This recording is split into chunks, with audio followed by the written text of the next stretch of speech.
Hi, I'm David Roberts. I'm the Director of State Records New South Wales. Welcome to State Records and the Western Sydney Records Centre.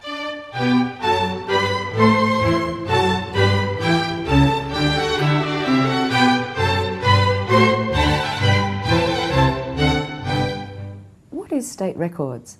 Well, State Records is the New South Wales Government's Archives and Records Management Authority, and that implies two roles. One, which is the role I think we're better known for in the community, which is as the state government's archives institution.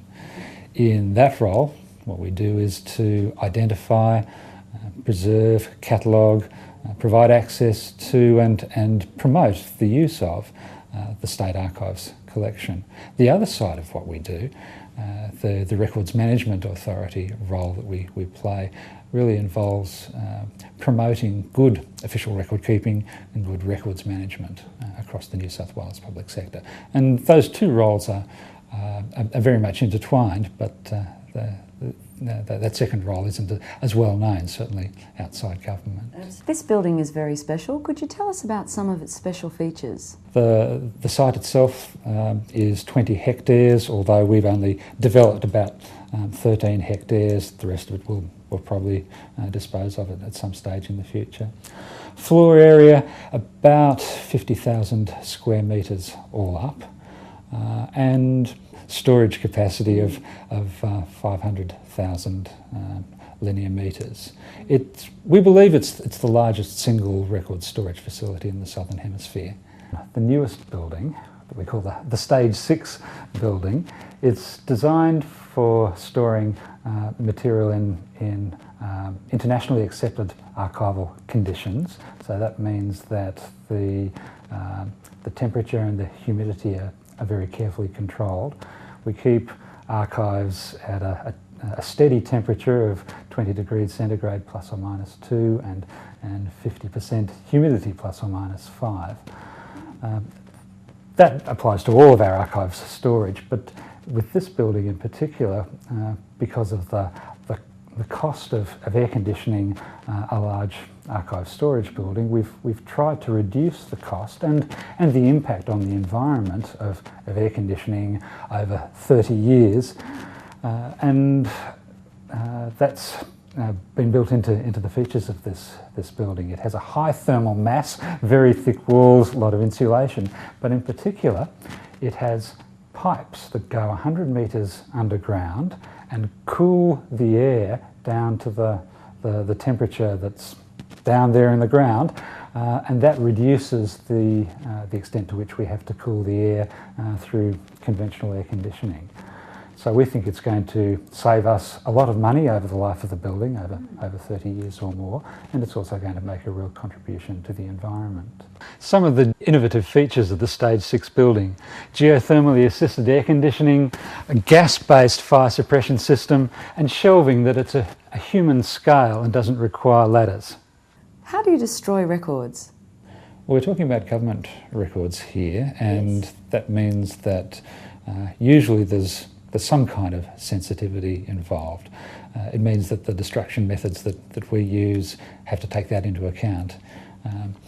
We also have to take environmental issues into account. So that means that our destruction processes have to be secure. So we keep a close eye on the records as they're taken to the paper mill and pulped, and that brings us into the second aspect of it, the environmental side of things.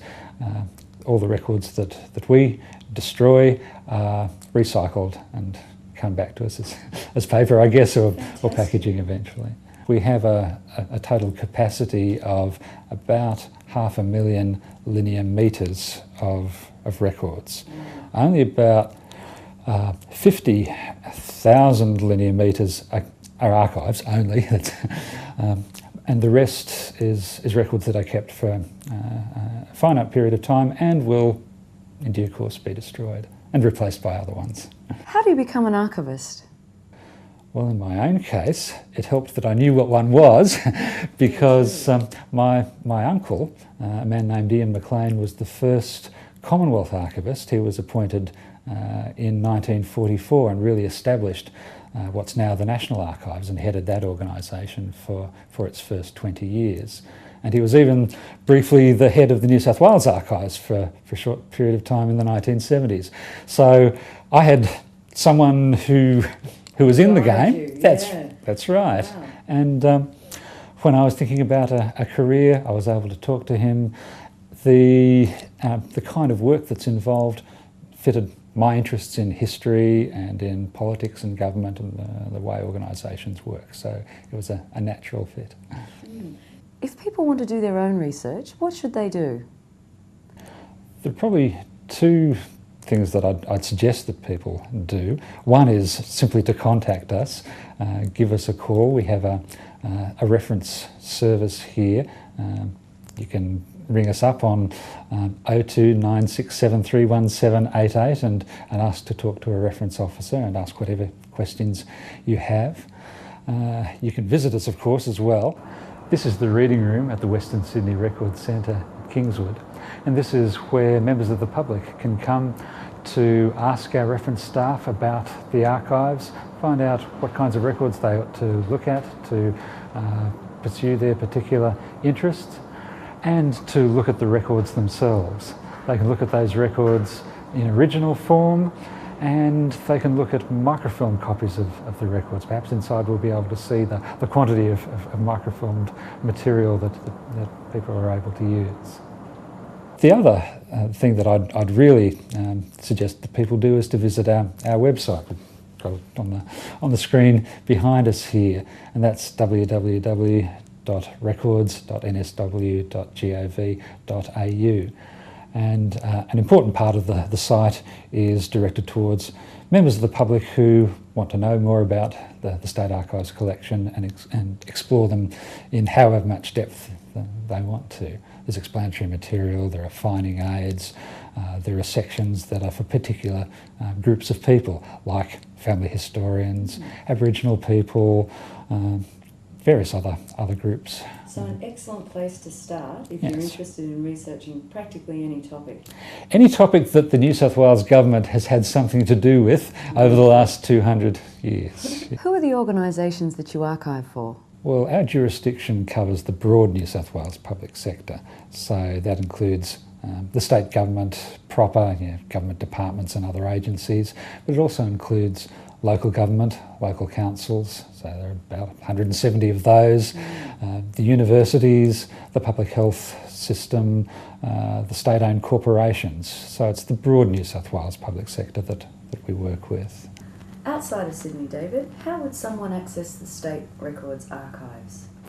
Well, we have 40 community access points in major centres around regional New South Wales where people can go. They're based mainly in public libraries, and people can go there and use all of our guides, finding aids and other resources, but perhaps more importantly, they can use over 600 reels of microfilm and a similar number of microfiche of copies of the most popular and heavily used of our records, especially the 19th century records, convict records and immigration records and so forth that people use for family history.